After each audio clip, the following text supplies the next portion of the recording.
yaitu Adik Muhammad Akbar Rizki bin Razali untuk menyampaikan ceritanya yang bertajuk Malam Pak Kado. Dipersilakan. Alahai, malamnya Pak Kado. Orangnya tunggu dan lurus, selalu saja ditimpa malapetaka. Pak Kado ingin bersabung ayam, tetapi tersalah bentaro. Yang dikejar tak dapat, yang digendong keciciran. Alahai, apalagi malangnya nasib Pak Kado ini. Assalamualaikum warahmatullahi wabarakatuh. Hai kawan-kawan, saya Muhammad Akbar Rizki bin Razali, nama diberi. Dari SD Datuk Imam Hussein datang ke Eyang Bandaraya pada hari ini. Ada cerita untuk dikongsi. Jom kita dengarkan sebuah cerita rakyat untuk diteladani. Kisah Malam Pak Kado. Adapun di sebuah negeri bernama Cempakasari, rajanya bernama Indrasari. Baginda suka menyabung ayam di rakyat jelata, maka Baginda memang cukup kenal dengan beberapa orang rakyat jelata yang ada ayam sabung bertuah. Di ujung negeri itu ada sebuah kampung. Di dalam kampung itu ada sebuah rumah. Di dalam rumah itu tinggal sepasang suami istri. Si suami bernama Pak Kado, si istri bernama Mak Siti. Pak Kado tunggu dan lurus orangnya. Kerjanya banyak sia-sia. Selalu juga kerjanya itu mendatangkan musibah kepadanya. Mak Siti pula seorang istri yang patuh kepada suaminya. Malamnya dia turut menerima musibah kerana sifat dungu suaminya. Ayam beriksikunan itu aku lihat sangat bertuah. Tidak pernah dia kalah bersabung di kampung kita. Pak Kado cuba menuju Mak Siti agar mengizinkannya untuk pergi menyertai belakang sabung ayam di raja.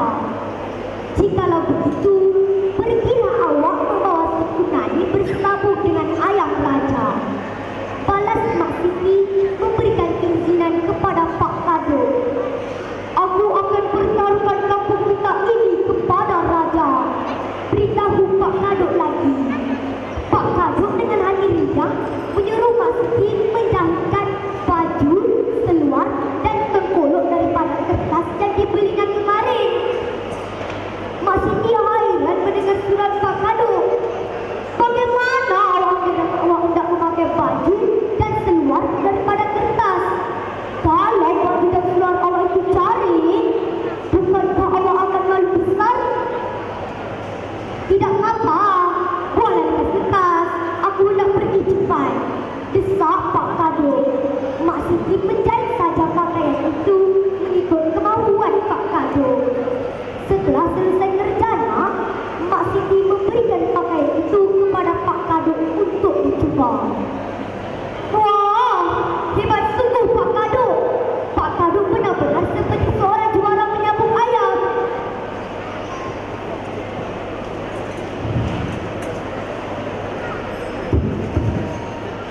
Pak Kado mengepit ayam beriksikunan. Dia mengambil sabung tadi dan langkah gagah ke istana raja. Dia benar-benar yakin sikunan ini akan dapat mengalahkan ayam sabung milik raja. Pak Kado sampai ke gelanggang raja menyabung ayam. Dia melihat ramai orang berkerumun dan bersorak melihat ayam bersabung. Dia melangkah lagi dan berdiri tidak jauh daripada raja dan para pembesar yang leka melihat ayam bersabung. Hai Pak Kado, apa kabar? Raja Indrasari punya apa Pak Kado? Menyambung kita